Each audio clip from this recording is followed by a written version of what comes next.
Olá, aluno, tudo bem com você? Eu sou o professor Léo Matos. Nós vamos falar sobre Shadow Bank, sistema de banco sombra, assunto que está no seu edital. Não é difícil, mas a gente tem que entender o contexto atual, porque vai cair na nossa prova. Bota aí na tela. Vamos lá. A primeira coisa que você tem que saber é que Shadow Bank ele é um sistema de banco sombra. Ele é um sistema paralelo. É um sistema financeiro paralelo. Aí você fala, professor, como assim paralelo? Veja, vou dar um contexto inicial e a gente vai desenvolvendo essa matéria aqui para a gente entender de forma perfeita. Quando você vai comprar uma peça de um carro, você vai comprar uma peça de um carro, vamos dizer que você tem um Palio, né? Um Palio nem existe mais, né? Eu acho que saiu de linha. Vamos botar o Fiat Mobi, né? Aquele Fiat pequenininho. E aí você vai, quebrou uma peça do seu carro, uma peça lá do motor, uma peça muito difícil, e aí você chega na Fiat e a Fiat fala assim, ó, o valor dessa peça custa R$ 2.000. E aí você vai em outro lugar, né? Você foi na Fiat, na concessionária autorizada mesmo da Fiat, R$ 2.000 a peça. E aí você chega em uma outra loja, ali perto da sua casa, uma loja que vende peças também, e chega lá e fala, você tem essa peça aí? Aí o cara, tenho essa peça. Aí você pergunta, é original? Aí o cara, não é original não, é paralelo.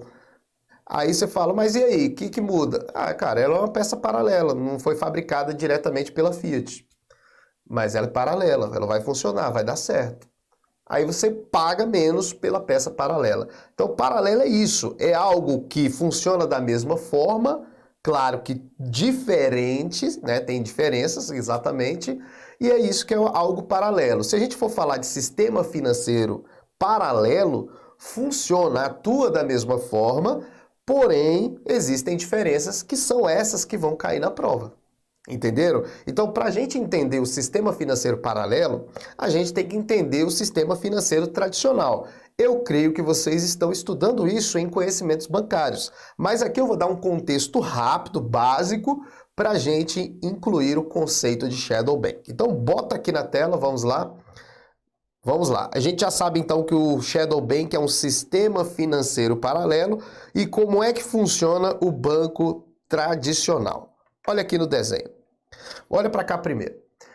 Funciona da seguinte forma. Você juntou uma grana.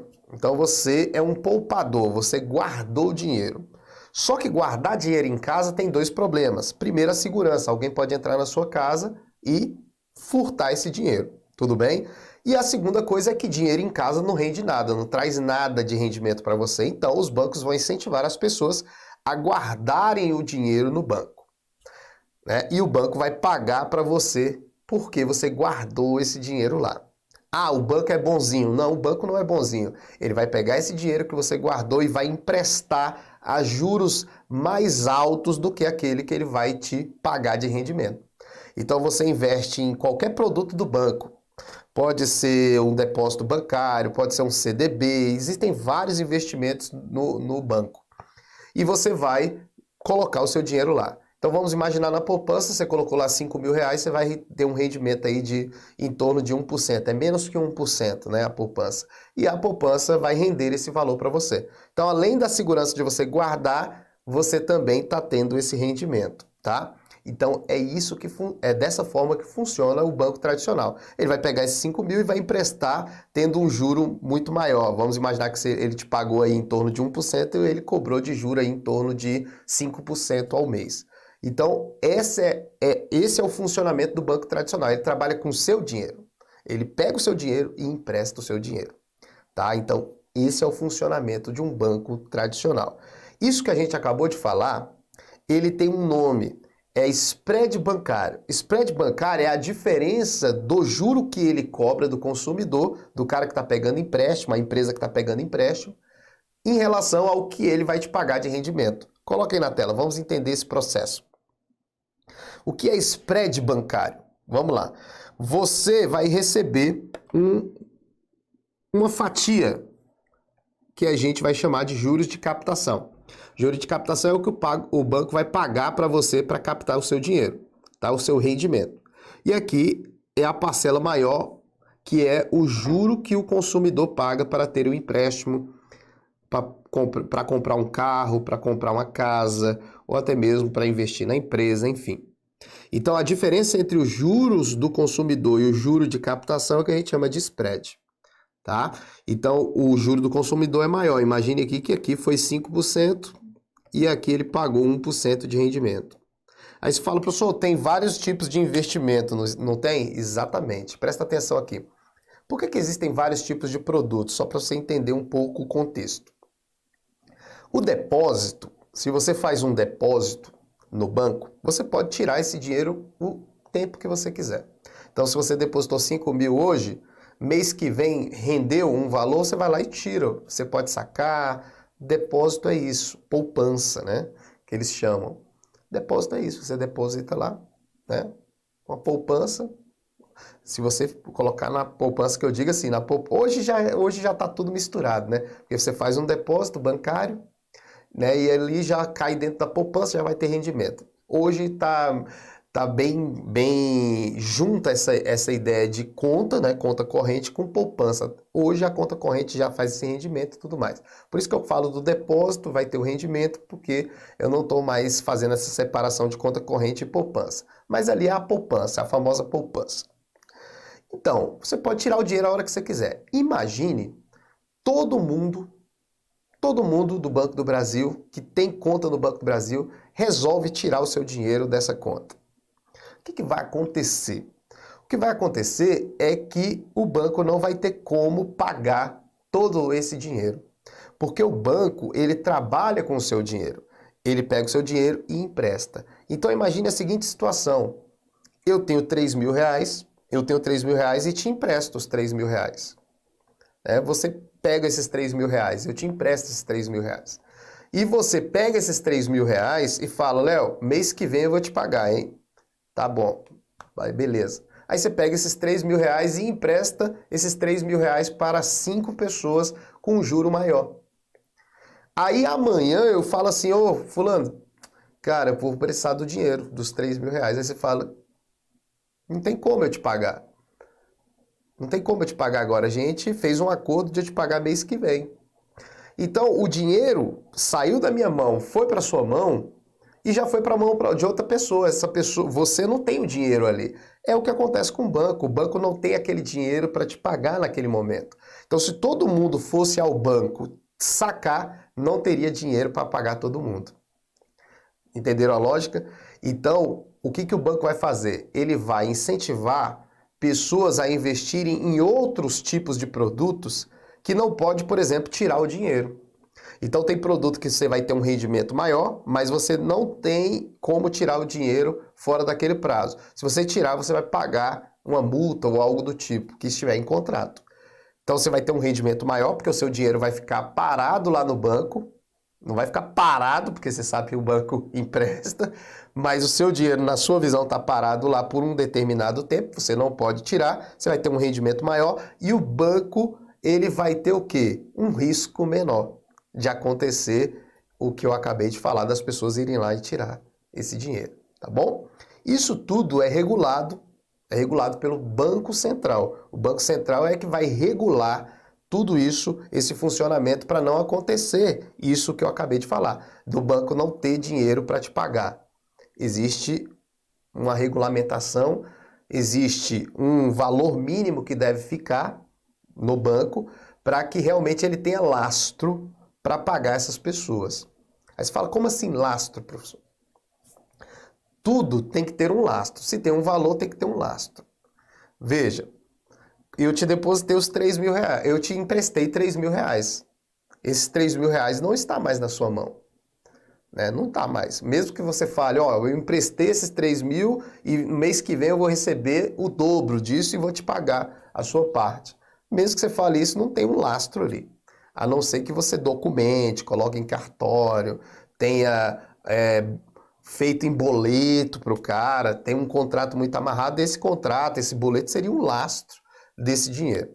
O lastro é algo que realmente mostre o valor daquilo, né? Que realmente fala, ó, realmente tem um lastro financeiro. Então vamos dizer que quando a gente fala de moeda digital, que é um outro assunto que nós vamos falar também, a moeda digital tem lastro? né? É isso que se pensa. Será que a moeda digital tem um lastro? Então, o lastro é algo que por trás dá o valor, né? E não adianta eu chegar a falar para você, ó, eu tenho 10 mil reais e, na verdade, eu não tenho como te comprovar esses 10 mil reais. Então, não tem lastro. O lastro é como se fosse uma comprovação. Se eu falar, eu tenho 10 mil reais e vou lá no banco, tiro um extrato e te mostro, aí você fala, opa, tem lastro, ó lá, tem os 10 mil reais mesmo no banco. Então, o lastro é isso. Então, o que acontece? Presta atenção, como é que funciona? Dentro desse spread bancário, eu quero mostrar isso para vocês, tem o que a gente chama de compulsório. Bota lá na tela. Ó, vai ter o custo administrativo, beleza? Esse spread, ele não vai todo para o banco. Tem que tirar todos os custos dessa operação e aí o que sobrar é o que vai para o banco. Custo administrativo, custo com funcionamento do banco, né? Funcionários, marketing, tudo mais. Impostos que ele vai pagar para o governo, tributo e taxa. Compulsório. Isso aqui, ó, vai para o Bacen. Então, parte dos depósitos vão para o Bacen. Tá? Então, esse compulsório vai para o Bacen, o banco não ganha nada disso, não ganha juro, não ganha nada. Esse depósito compulsório é exatamente uma garantia de liquidez, né, para o Bacen. É uma garantia de que parte desses valores do banco estão guardados. Então, o banco está guardando uma parte do dinheiro no Bacen para que, se ocorrer uma corrida aos bancos, uma crise financeira que todo mundo corre para o banco para tirar o dinheiro, tem aí uma garantia. O tal lastro está aí, ó, o compulsório. Porque realmente, se você for olhar o banco, porque as pessoas imaginam, olha para cá, as pessoas imaginam o banco, né? Aquele banco com um monte de cofre lá dentro, né? Nem todo banco é assim. Nem todo banco tem esses cofres, essas coisas que aparecem na televisão. Às vezes o banco não tem nenhum dinheiro lá. Claro que ele tem, né? Ele tem que ter um dinheiro lá até mesmo porque as pessoas fazem saque na boca do caixa, enfim. Mas não tem todo esse dinheiro que as pessoas pensam, porque esse dinheiro está circulando, está emprestado, né? Então, só para você entender. Então, esse depósito compulsório, que é obrigatório, que tem todas as suas regras aí regulamentado pelo Bacen, é o que vai dar a garantia, né? A liquidez para esse processo. O banco tem liquidez por causa do depósito compulsório. Se fosse deixar o banco fazer isso por ele mesmo, né? Não tivesse o Bacen para regular, iria poder acontecer o que eu falei, uma corrida aos bancos, uma crise financeira, as pessoas correram para o banco, tiraram todo o dinheiro do banco e aí depois não tem dinheiro para pagar todo mundo. Então, quando acontecer isso, se um dia acontecer isso, o que vai ter? Vai ter o Bacen por trás, né, para falar, ó, fiquem tranquilos que a gente tem um lastro financeiro para isso. A gente tem uma garantia para isso, tá bom? Então volta lá. Inadimplência de 37% e o resíduo é o que o banco ganha. O que sobrar desse spread bancário é o que o banco leva. Esse aqui é o lucro do banco, ó, é o lucro. Tá? Esse é o lucro do banco. Beleza? Então é assim que funciona o banco tradicional. Esse compulsório aqui é uma prova de que o Bacen regula o mercado tradicional, o mercado financeiro tradicional. Tá? Então o Bacen está aí para fazer exatamente, para dar essa garantia para o cliente, né? Para o cliente, através do depósito compulsório. Tudo bem? Entenderam isso, né? Então vamos lá.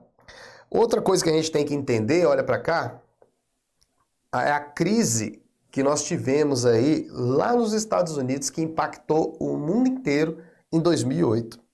Essa crise impactou o mundo inteiro porque ela envolve exatamente o sistema financeiro. Vocês vão entender um pouco desse contexto também, para caso caia alguma redação, você tenha embasamento para escrever, tá? Bota lá na tela. Então aqui a gente está falando da crise de 2008 nos Estados Unidos. Como é que funcionou, como é que ocorreu essa crise de 2008 nos Estados Unidos? Vamos lá. Os Estados Unidos estavam em uma época muito boa. né? Muito dinheiro rodando pelo país, muito dinheiro circulando, os bancos com muito dinheiro, né? Tava o sistema financeiro realmente com muita grana, e quando você tem muito dinheiro, você faz o quê? Você empresta esse dinheiro. Então, tinha tanto dinheiro, mas tanto dinheiro injetado ali no mercado americano, que os bancos começaram a facilitar o crédito. Então, se eu tenho dinheiro, eu posso emprestar esse dinheiro, né? Eu quero emprestar mais, eu quero emprestar mais, eu quero movimentar o mercado. Porque quando você empresta dinheiro, essa pessoa pega o dinheiro e ela compra uma casa, ela compra um automóvel, e isso tudo gera um movimento na economia. E os Estados Unidos sempre teve a maior economia do mundo, a gente sabe disso. Então, o crédito ficou muito fácil, muito fácil. Isso não ocorreu em 2008, a crise ocorreu em 2008. Esse crédito fácil já veio de anos anteriores, tá?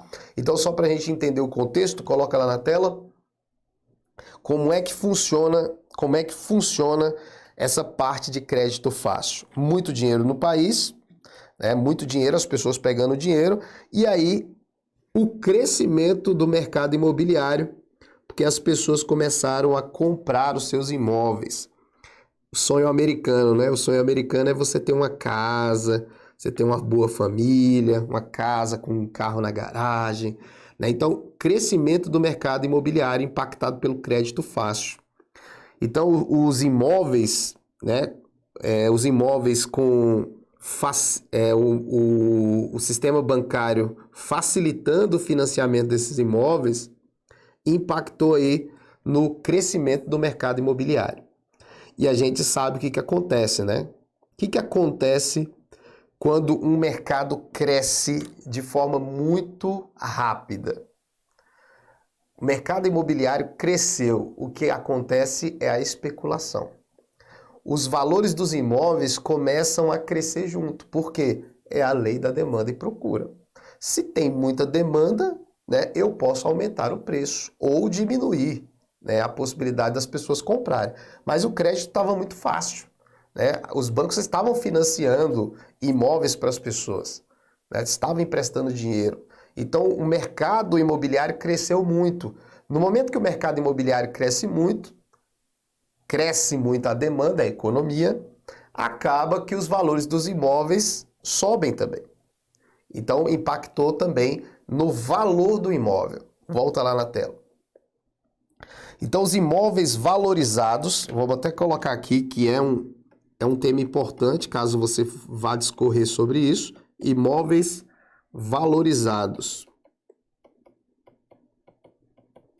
Os imóveis tiveram uma valorização incrível, né? Juro baixo, crédito farto, né? Então os imóveis realmente cresceram de valor. Teve uma valorização muito grande, muito grande. Aí o que aconteceu? Olha para cá. O imóvel valorizou. Então imagine você com uma casa aqui no Brasil mesmo. Se acontecesse isso no Brasil, acontece, né? Acontece. Então o que aconteceu lá nos Estados Unidos? O imóvel aumentou de valor, e aí isso encoraja as pessoas, por exemplo, a pegar o imóvel, olha como é que funciona, pegar o imóvel e refinanciar. Eu não sei se vocês já fizeram alguma transação dessa no Brasil, por exemplo, pegar o seu carro, vamos dizer que você pagou ali 70% do carro já, você pode levar o seu carro para uma agência e refinanciar isso, pegar algum valor e continuar pagando as parcelas. Isso lá nos Estados Unidos aconteceu muito, que é o que a gente chama de hipoteca, né? Hipoteca é você compra a casa e fica pagando lá, né? Vai pagando pelo resto da vida. É o financiamento da casa própria aqui no Brasil, né? E aí, então o que aconteceu? O valor do imóvel cresceu. Então vamos imaginar que o cara comprou financiado por 100 mil. E depois de um tempo, com a valorização do mercado, esse imóvel foi para 200 mil. Então o que ele fez? Ele falou, poxa, quando eu comprei era 100, então eu posso refinanciar esse imóvel, eu posso pegar uma grana com isso e continuar pagando as mesmas parcelas.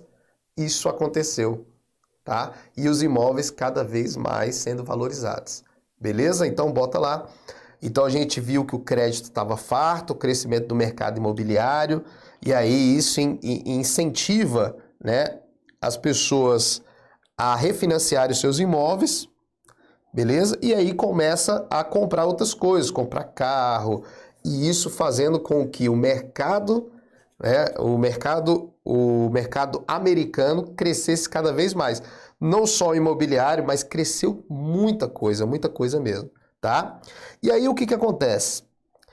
Aqui nós temos um fator muito importante também nessa crise, ó, que é a venda de títulos dos bancos menores para os bancos maiores, que é o que a gente chama de títulos lastreados. Lembrando que lastro é o que eu falei, né? É o que vai realmente dizer se aquilo tem um valor ou não. É o dinheiro verdadeiro, vamos dizer assim, né? Beleza? Então veja, olha para cá. Nos Estados Unidos, nesse tempo da crise aí de 2008, várias empresas, lá nós temos um mercado paralelo muito grande. Várias empresas trabalham em empréstimos. Não só são os grandes bancos que trabalham dando empréstimos para as pessoas ou financiando a casa própria. Isso no Brasil é bem atual, né? Vamos dizer assim, de um tempo para cá isso cresceu muito, por isso que esse mercado paralelo vai cair na sua prova, exatamente porque isso teve um crescimento nos últimos anos. Mas nos Estados Unidos já era uma prática comum. Várias empresas, sem serem grandes bancos, já financiavam casa própria para pessoas, davam empréstimos, ou emprestava e pegava como garantia a casa. Então tudo isso já acontecia nos Estados Unidos antes dessa crise de 2008. 2008 foi a explosão da crise. Tá? Então o que acontece? Uma empresa pequena entre aspas, empresta o dinheiro para várias pessoas. Presta casa própria, financia casa, financia automóvel. E essa empresa ela tem um grande risco dessas pessoas não pagarem. Qual é o risco de uma empresa que empresta? Das pessoas não pagarem. Das pessoas não pagarem aquele valor. Então, essas empresas pequenas faziam o quê? Procuravam grandes bancos e falavam, ó, a gente tem muito dinheiro para receber. Muito dinheiro. Você quer comprar essas dívidas da gente? Você quer comprar essas dívidas? A gente vai fazer o seguinte, vai pegar a nossa empresa, vai dividir em pequenos títulos, em pequenas ações, e quem quiser comprar essas ações da gente pode comprar. Então esses pequenos bancos, esses pequenos financeiros procuravam os grandes bancos, e os grandes bancos viam o mercado movimentado, enxergavam o mercado como uma coisa boa, que iria crescer ainda mais, e comprava esses títulos dos bancos menores. E os bancos menores falaram, pô, graças a Deus a gente vendeu isso aqui, diminuiu o risco. E a gente ainda continua, a gente divide o bolo, né? A gente divide, vamos dizer que a gente vai ter aí 70 milhões no mês que vem. Vamos dividir o bolo com os bancos grandes, vamos ficar com a fatia, eles com a fatia, porque eles estão comprando as ações, mas a gente diminui o risco. Diminui o risco da gente. Então foi isso que aconteceu, tá? Volta lá. Vamos desenvolvendo aqui. Aí o que aconteceu? Os juros altos, as taxas de juros começaram a subir, e aí você fala, por que, professor, as taxas de juros começaram a subir? Por causa da inflação. Olha para cá. Com certeza, em conhecimentos bancários, vocês vão estudar isso aqui com perfeição, inflação. A gente sabe que se tem muita grana no mercado rolando, as pessoas consumindo muito, acontece o que aconteceu com os imóveis e começam a acontecer com outros tipos de serviço. Começa a aumentar muito o preço. Então vai aumentando o preço, porque é a lei da demanda, vai demandando, as pessoas vão ou diminuindo a possibilidade de compra, tipo tirando os produtos que estão disponíveis, ou você diminui a possibilidade de compra aumentando o preço. Aumenta o preço, diminui, mas o dinheiro continua. Então, tudo que gera essa movimentação muito grande e essa especulação do mercado acaba aumentando a inflação. E aí o que acontece? A regulação financeira do país começa a aumentar o juro. Aumenta o juro, as pessoas consomem menos. Vocês já devem ter essa noção. Aumenta o juro, as pessoas consomem menos. Você não vai querer comprar com juro alto. O preço aumenta, o juro aumenta também para combater ali a inflação. Então os juros aumentaram e aí começou a ficar tenso o mercado. Bota lá na tela. Vamos lá. As taxas de juros começaram a subir, né, por causa para combater a inflação. Os preços dos imóveis, porque as pessoas pararam de comprar por causa do juro, começaram a cair, né? As mensalidades das casas próprias ficaram mais caras. A inadimplência disparou, porque as pessoas começaram a não ter mais dinheiro, né? Porque o dinheiro que elas pegavam ali no refinanciamento do imóvel, gente, elas compravam outras coisas e elas ficaram mais endividadas. E aí os bancos não receberam e começou a ocorrer esse círculo muito complicado aí no sistema financeiro. E aí começou a falência de vários bancos. A falência do Lehman Brothers, esse banco tinha mais de 120 anos, se eu não me engano, no mercado. Tinha uma confiança enorme no mercado. Todo mundo guardava dinheiro, fazia transações financeiras no Lehman Brothers, mas com a falência desse grande banco, começou a falência de vários outros que estavam até mesmo vinculados a ele. Certo? Esse aumento da especulação imobiliária eu já falei para vocês, o refinanciamento de imóveis também, aumento de juros, inadimplência, que eu acabei de falar para vocês. E aí começa a crise no sistema financeiro, a desconfiança no mercado financeiro. Como desconfiança? Se um grande banco desse aqui faliu, imagine os outros. E aí começa aquilo que eu falei para vocês, a corrida aos bancos. E aí desencadeia uma grande crise nos Estados Unidos em 2008. E essa crise realmente ela atingiu o mundo inteiro. E tudo isso porque a regulamentação que os Estados Unidos faz em relação aos bancos foi insuficiente. Certo? Lá tem regulamentação? Sim. Mas olha para cá. Lá tem regulamentação sim, claro. Você viu ali que eles aumentaram a taxa de juros, que é algo que acontece muito aqui no Brasil. Toda hora você vê, aumentou a taxa de juros, diminuiu a taxa de juros, reunião no Copom, não sei o que lá, Bacen, né? Então vocês já vivem isso nos noticiários. Aumenta o juro exatamente para combater a inflação. Como a inflação nos Estados Unidos quase sempre era baixa, ou quase zero, né? Tem alguns países que tem até deflação, né? Deflação porque fica abaixo, né? Abaixo da inflação mesmo. Faz diminuir o valor e não aumentar. A inflação é isso, aumentar o valor. Porque as pessoas procuram, aumenta o valor. Então aqui no Brasil é regulado pelo Bacen, muito bem regulado. Né? Muito bem regulado. Lá nos Estados Unidos é também regulado, tem essa regulamentação, só que ela foi insuficiente. A bolha estourou. A bolha estourou. Tá? Então toda essa movimentação, ela ocorreu antes de 2008, nos anos anteriores, e em 2008 ocorreu essa crise mesmo por causa de todos esses fatores que eu discorri aqui para vocês. E aí você fala, professor, mas o que tem a ver isso com o banco sombra, com esse assunto que está na nossa prova? Aqui eu te dei todo um contexto que agora te faz entender. Muitos especialistas dizem que essa crise nos Estados Unidos, essa bolha estourou exatamente por falta da regulamentação, né? A regulação, né? Regulamentação, tanto faz, ela foi insuficiente, sabe por quê? Porque existem várias instituições financeiras atuando nos Estados Unidos à sombra da regulamentação. Trabalhando de forma paralela, lembra? Paralela, instituições paralelas que não estão reguladas pelo Banco Central, vamos imaginar assim.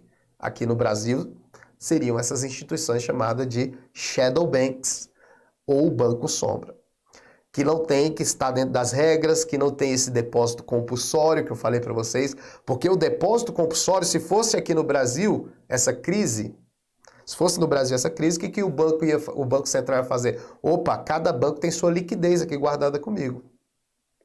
Tá aqui, ó. tem o depósito compulsório.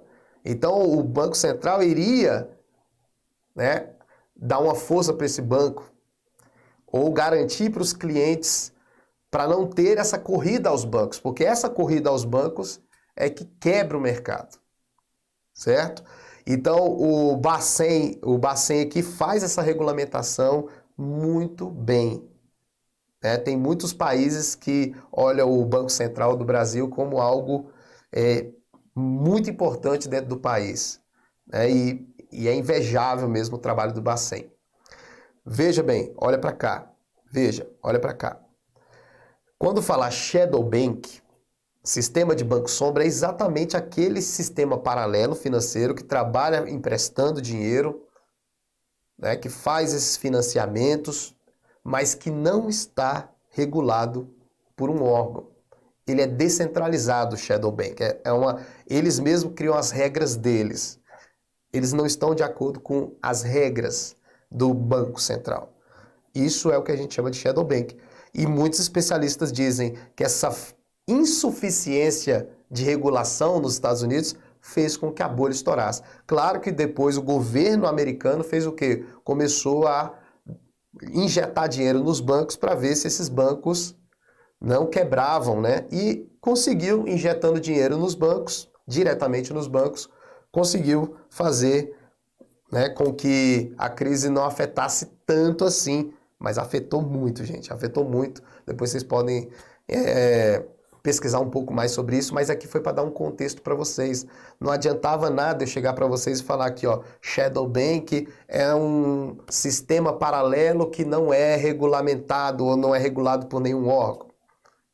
Então bota aí na tela. Então isso aí foram todos os fatores, essa regulamentação insuficiente, para você entender, foram todos os fatores que eu separei para falar sobre a crise dos Estados Unidos de 2008. Eu acho que vocês entenderam todo esse funcionamento do banco tradicional, né? Todo só para vocês entenderem, né, como essa crise foi complicada, porque a venda de títulos, lembra? Os títulos pequenos dos bancos menores vendidos para os bancos maiores quebrou a cadeia toda. Os bancos maiores começaram a ser impactados também. Não só os bancos menores, não só o banco sombra, né? Presta atenção, quando o banco sombra faz uma operação, esses sistemas de banco sombra fazem uma operação, essas instituições financeiras, naturalmente elas pegam o dinheiro delas que estão em um banco tradicional. Então vamos dizer, eu tenho R$1 milhão em um banco tradicional. Vamos lá, é só hipoteticamente falando, eu tenho R$1 milhão na Caixa Econômica. Aí eu viro e falo, cara, esse rendimento do banco tradicional é muito pequeno. Eu vou fazer o seguinte, eu vou emprestar meu próprio dinheiro. E aí abro uma instituição financeira, eu crio uma instituição financeira com funcionários ali e começo a atuar no mercado financeiro de forma paralela, sem ser regulado pelo Banco Central. Isso é um banco sombra, é uma instituição financeira. Só que não está dentro do sistema financeiro nacional, dentro da estrutura que o Bacen está ali. Tá? Então, volta na tela. Então, tudo isso aqui foi a crise dos Estados Unidos. Esse é o sistema financeiro nacional. Vocês aprendem isso em conhecimentos bancários. Né? Você aprende isso dentro de conhecimentos bancários. Beleza? Tem o Conselho Monetário Nacional, que dita as regras, o Conselho Nacional de Seguros Privados. Tudo isso aqui é que dita a regra. Ó, Conselho Monetário Nacional, Conselho Nacional de Seguros. Tem várias instituições financeiras fazendo seguro de vida, enfim. Previdência complementar aqui, ó. Né? Previdência complementar. Então, eles que ditam as regras. E quem cobra as regras aí, ó? Bacen, CVM, SUSEP, Previc. Isso aqui tudo vocês vão estudar em conhecimentos bancários, tá? Que eu só tô falando que esse é o sistema financeiro nacional. E o que é o Banco Sombra? O Banco Sombra está à sombra desse sistema. Estão funcionando à sombra, por trás, sem ser regulado, sem estar dentro desse sistema financeiro nacional, tá bom? De acordo com o FSB, que é uma instituição internacional, é um órgão internacional que monitora o sistema financeiro global, Shadow Bank, também conhecido como SB, pode ser SBS também, tá bom, gente? SBS, sistema de banco sombra, é definido como um sistema de intermediação de crédito que envolve atividades e entidades fora do sistema de bancos tradicionais, que realizam operações bancárias sem estarem sujeitas às mesmas regulações dos bancos comerciais, como um sistema bancário paralelo. Tudo isso aqui agora você já entende agora que eu falei. Quem são os participantes? Ó, fundos de investimento, fundo de investimento imobiliário tem muito. E agora você já deve estar pensando, cara, esse negócio de imobiliário aí foi... Agora você entende qual é a possibilidade disso acontecer aqui no Brasil também. Companhias de seguro, né? Factorings, que faz empréstimo de dinheiro. E companhias financeiras. Veja, gente, factoring é um nome bonito. Eu vou falar aqui, alguns de vocês podem achar estranho, mas é um nome bonito para o que a gente chama de agiota, né? É um agiota, o factor é um agiota, só que é um agiota regular, né? Um agiota lícito, vamos dizer assim. Agiotagem é crime, mas aqui é uma agiota lícita. Aí você fala, por que lícita? Porque nós tivemos uma lei complementar, né? A lei complementar 167 de 2019. Essa lei complementar é a lei que regula o funcionamento de empresa de crédito. Empresa de crédito simples. Então, você hoje, se você é pessoa física e você tem dinheiro e quer emprestar, você simplesmente precisa estar dentro dessa lei complementar 167 de 19, que é uma empresa de crédito simples. Você vai abrir uma EIRELI. EIRELI é uma empresa que só tem um sócio, né? Uma EIRELI seria, você quer emprestar, você vai abrir uma EIRELI, uma empresa de um sócio só, tá? Uma EIRELI é uma empresa individual, que não pode ter participação de governo, é uma EIRELI, de outros bancos, enfim. Isso tudo para evitar que um banco use essas factories aí à sombra do sistema financeiro nacional. Tá? Então, é só para dar uma ideia para vocês aqui, que hoje há a possibilidade de ter uma agiota lícita, né? O nome agiota nem entra aqui, mas é só para vocês entenderem o contexto. Tá? Então, essas factories, elas trabalham aí, só que elas também não estão dentro do sistema financeiro ali tradicional. Tá? É uma empresa de crédito, beleza, hoje pode atuar, não é crime. Só para vocês entenderem, porque quando fala Shadow Bank, trabalha à sombra, olha para cá, trabalha à sombra do sistema financeiro, o cara pensa que é algo ilegal. Não, Shadow Bank não tem nada a ver com algo ilícito. Eles trabalham à sombra porque eles têm a própria regulamentação deles, eles fazem as regras deles. Aí você fala, como assim fazem as regras? Eles que fazem as regras. Se eles vão deixar o dinheiro guardado, qual é o lastro financeiro, né? As pessoas vão procurar. Esses caras atuam exatamente no lugar que os bancos falham. Aí você fala, como assim? Veja, tem muito banco que não empresta para pessoas negativadas. Por quê? Porque ele quer ter uma garantia, ele quer diminuir o risco. Pessoa negativada está negativada por quê? E essas empresas do sistema financeiro paralelo trabalham, atuam aí. Você vai ver muitas propagandas na TV falando, ó, empréstimo bancário para negativado. São empresas que viram uma brecha, um tipo de cliente que pode trazer algum lucro. Claro que os juros são bem altos, porque existe um risco maior. Então, só para vocês entenderem que Shadow Bank não está falando de empresas ilícitas, ilegalidade.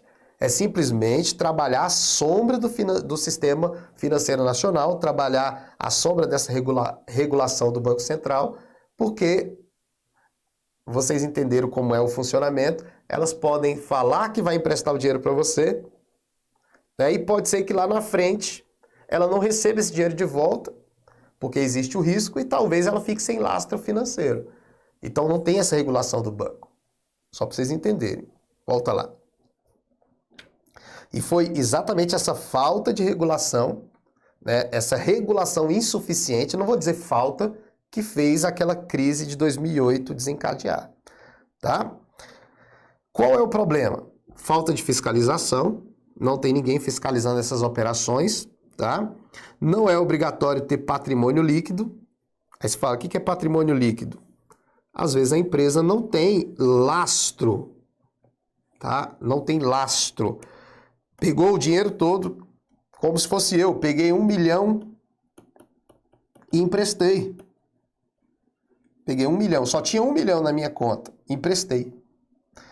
Emprestei 1 milhão, não tem mais nada. Estou vivendo do juro que estão me pagando. E se não me pagarem 1 milhão? Lascou. Fecha as portas. Né? Então, é complicado. Não tem patrimônio líquido. Não é obrigado a ter, né?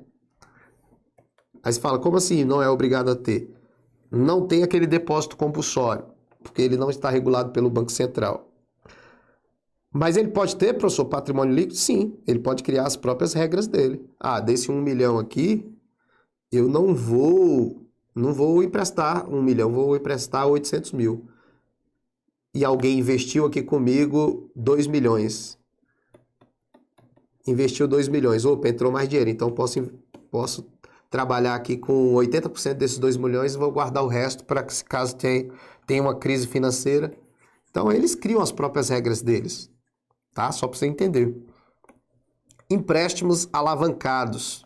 Esses empréstimos alavancados é exatamente o que eu estava falando. Você pega um valor e, como você não tem obrigação de ter um lastro, um patrimônio líquido, um depósito compulsório, você não tem a obrigação de ter um valor, você começa a emprestar mais empréstimos alavancados.